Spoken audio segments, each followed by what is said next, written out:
Imagine a single building that contained the complete works of Aristotle, the original plays of Sophocles, the first scientific calculations of the circumference of the Earth, medical texts that would not be rediscovered for 1,000 years, mathematical theories that the modern world is still working through, poetry from civilizations we have never heard of, the history of Egypt going back 4,000 years before anyone else was keeping records. All of it in one place. Now imagine that building no longer exists. Not a single stone survives. Not a single original scroll. Everything inside it, every word, every idea, every discovery is gone. And nobody knows exactly how it happened, or who was responsible, or when the final piece of knowledge disappeared forever. This is the story of the Library of Alexandria, the greatest collection of human knowledge the ancient world ever assembled, and the most devastating cultural loss in all of recorded history. The Library of Alexandria was not built by Egyptians, it was built by Greeks. In 323 BC, Alexander the Great died, having conquered an empire stretching from Greece to India. One of his generals, Ptolemy, took control of Egypt and declared himself pharaoh. Ptolemy was a man of extraordinary ambition. He wanted Alexandria, the city Alexander had founded on the Egyptian coast, to become the intellectual capital of the world. His plan was audacious: collect every book ever written, every scroll from every civilization, every piece of knowledge that existed anywhere on Earth, and put it all in one place. His son, Ptolemy II, shared his vision.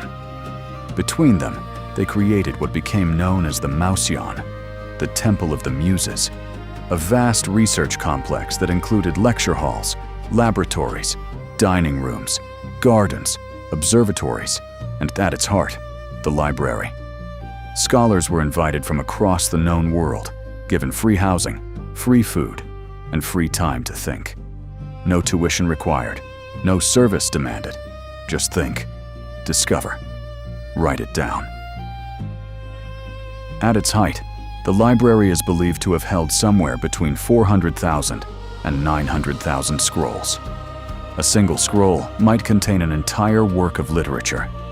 The collection included works in Greek, Egyptian, Persian, Babylonian, Hebrew, and other languages. The library's own scholars translated everything they could into Greek, creating what was essentially the first attempt at a universal archive of human knowledge. What was actually inside this library? The answer is almost impossible to fully comprehend. The complete works of Aristotle, the philosopher who shaped Western thought for 2,000 years.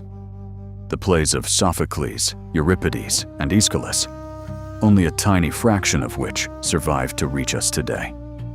The original astronomical calculations of Aristarchus of Samos, who proposed 2,000 years before Copernicus that the Earth orbited the Sun. The anatomical research of Herophilus, who performed the first systematic dissections of the human body and described the nervous system, the brain, and the heart with extraordinary accuracy. The mathematical work of Euclid, who defined the rules of geometry still taught in every school in the world today.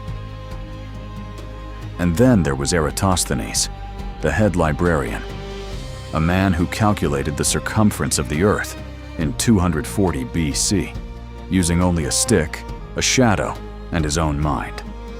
He was wrong by less than 2%. 22 centuries later, NASA would use essentially the same mathematical principle to plan the orbits of spacecraft. Beyond the Greek scholars, the library held texts from Persia, Babylon, Egypt, India, and beyond. Ancient Egyptian records going back thousands of years before Alexandria existed. Mesopotamian astronomical tables, Hebrew scripture, medical texts from cultures whose names we have forgotten. A record of everything humanity had ever learned, in every language human beings had ever used to learn it. Now we come to the destruction. And here is where the story becomes a detective mystery, because the library wasn't destroyed once. It was destroyed, or partly destroyed, at least 4 times. And nobody agrees on which blow was fatal. The first suspect is Julius Caesar. In 48 BC, Caesar arrived in Alexandria pursuing his rival Pompey. He found himself surrounded by hostile Egyptian forces at the harbor. To escape, he ordered the ships in the harbor to be set on fire. The flames spread. They reached warehouses near the docks, warehouses that may have contained tens of thousands of scrolls waiting to be cataloged and added to the library's collection. How much was destroyed? Nobody knows. Plutarch, writing a century later, claimed the entire library burned. Cassius Dio reported that 40,000 scrolls were lost, but other ancient writers don't mention the library at all in their accounts of the fire. And here is the key fact. Decades after Caesar's fire, the library still appears in historical records. Scholars are still working there. Books are still being copied. Caesar himself, notorious for leaving inconvenient facts out of his own memoirs, never mentioned the library at all. The most likely interpretation of modern scholars is that Caesar's fire destroyed a warehouse, not the library itself. But some knowledge was lost. How much, we will never know. The second suspect is the Emperor Aurelian. In 270 AD, more than 3 centuries after Caesar, Alexandria was invaded by the forces of Palmyra, a powerful city-state in what is now Syria. When Aurelian recaptured Alexandria, the fighting was intense. The royal district of the city, the Bruchion, where the library stood, was largely destroyed. Most modern scholars believe this was the moment when the main library ceased to exist as an institution. But there was a second library, a daughter library, housed in the Temple of Serapis, the Serapeum, on the other side of the city. And it survived, until the third suspect arrived. In 391 AD, the Roman Emperor Theodosius I issued a decree ordering the destruction of all pagan temples throughout the empire. Christianity had become the official religion of Rome, and all traces of the old gods were to be eliminated. Theophilus, the Christian bishop of Alexandria, personally led an attack on the Serapeum. His followers tore down the temple, destroyed its contents, and built a church on the ruins. Contemporary witnesses described total devastation. By 391, whatever remained of the Library of Alexandria was almost certainly gone. Almost. The fourth and most famous suspect is Caliph Omar. In 641 AD, Arab forces conquered Alexandria. According to a story that first appeared in writing 500 years after the events it describes, the Arab general asked Caliph Omar what to do with the library's books. The Caliph reportedly replied, "If those books agree with the Quran, we have no need of them. If they disagree with it, destroy them." The scrolls, according to this legend, were burned as fuel in Alexandria's public bathhouses. There were so many of them, the story goes, that they provided 6 months of heating. It is a dramatic story. And modern scholars are virtually unanimous that it is almost certainly a fiction. The story was first written down in the 12th century, 500 years after the Arab conquest. Its primary source was a Christian bishop with a documented history of writing polemics against Islam. Modern historians note that if any remnant of the library had survived until 641 AD, it would have been mentioned by one of the dozens of writers who documented the Arab conquest of Egypt. None of them mention it. The most likely explanation, according to Britannica and multiple academic sources, is that the story was invented in the 12th century to justify other book burnings, and then repeated and embellished over centuries until it became accepted as fact. The Library of Alexandria did not survive to be burned by Arab conquerors. It had been dying slowly for centuries, through war, neglect, underfunding, and religious destruction. long before the Arabs arrived. So, what was actually lost? This is perhaps the most haunting question in all of human history. We know that Sophocles wrote 123 plays. 7 survived. We have no idea what the other 116 contained. We know that Aristotle wrote somewhere between 200 and 270 works. 31 survived. The rest, gone.